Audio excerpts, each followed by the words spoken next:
attendent, que les internautes attendent. Beaucoup de personnes, lors de nos recherches, nous ont fait part que les mariages, la réussite du mariage est à 90% liée au sexe. Donc nous allons commencer par l'homme pour voir si cet avis, vous la partagez. Je ne peux pas dire que totalement que c'est fortement lié au sexe, mais je sais que le sexe joue un rôle très important. Très important. Oui, ça joue un rôle très important dedans parce que les hommes sont des êtres physiologiques.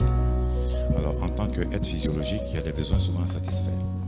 Mais il faut voir en même temps la relation sexuelle dans le mariage comme faisant partie du plan de Dieu. On va ramener toujours au plan de Dieu parce que quand tout à l'heure Mme Nyanké parlait, elle vous a dit que un des héritages que Dieu a donné à Adam et Ève, c'est que l'homme soit fécond et qu'il se multiplie sur la terre. À partir de ce principe-là, ça veut dire que le rapport sexuel devient un élément important dans l'union entre l'homme et la femme. Avec vous, madame?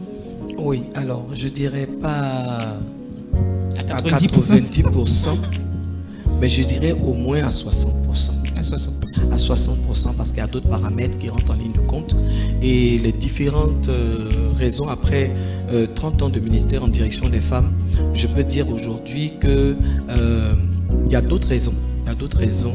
Des fois, les conjoints s'entendent très bien au niveau intime, mais il y a d'autres paramètres qui rentrent en ligne de compte. Il y a la gestion financière, il y a le problème financier, il y a le problème de communication, il y a le problème de la belle famille d'un côté, et il y a même l'éducation des enfants aussi qui rentre en ligne de compte. Donc, la gestion familiale. Voilà, la gestion familiale, il y a la communication, comme la sœur disait tout à l'heure. Il y a ces différents éléments-là qui rentrent en ligne de compte.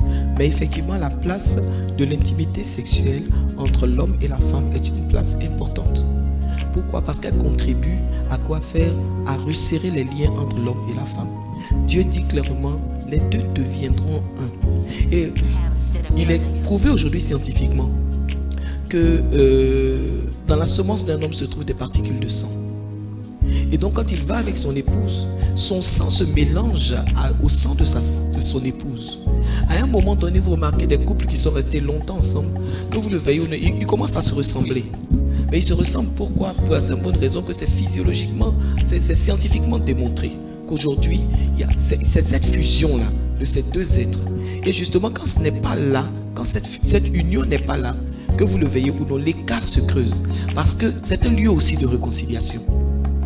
On a beau être fâché, comment, mais quand cette petite affaire arrive, bon, on finit par se regarder, t'es un vilain bonhomme, toi aussi t'es une vilaine femme. Et puis à la limite, bon, on s'accorde là. Ok, c'est le lit conjugal est un lieu de réconciliation. C'est un lieu où on peut parler de tout. Et là-dessus, j'ouvre la lucarne pour dire aux femmes, c'est justement pour la raison pour laquelle, même quand vous êtes fâchés, comment, lorsque l'homme vient vers vous, il faut l'accueillir. Il faut l'accueillir, pourquoi? Parce que à régler son besoin d'abord. Quand vous avez fini, maintenant dans le repos du guerrier, on peut aborder tous les sujets qui nous ont fâchés. Vous allez voir qu'il est disposé à ce moment-là à écouter. La communication est plus facile. La communication est plus aisée parce que là, à ce moment-là, on est encore dans les bras l'un de l'autre. Qu'on le veuille ou non, on ne va pas se jeter à la minute, à la limite pour se repousser. Donc, c'est un lieu de réconciliation et c'est un lieu de sanctification, c'est un lieu de rencontre. C'est là le seul moment où l'homme et la femme sont intimement liés. Donc, ils deviennent un à cet instant. Il est très important de comprendre que dans cet acte-là, tout est possible. C'est-à-dire une femme qui est spirituelle, un homme qui est spirituel, il sait que dans cet acte-là, la réconciliation est possible. La délivrance est possible. Parce que vous avez un mari ou une femme qui est volage, qui court à gauche, qui court à droite. Mais si vous vous coupez de lui, mais il est seul.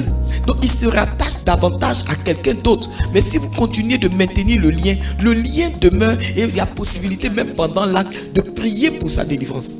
Et à ce moment-là, Dieu opère les choses. C'est un grand mystère qu'il ne faut pas laisser de côté. C'est une grande bénédiction, l'acte intime.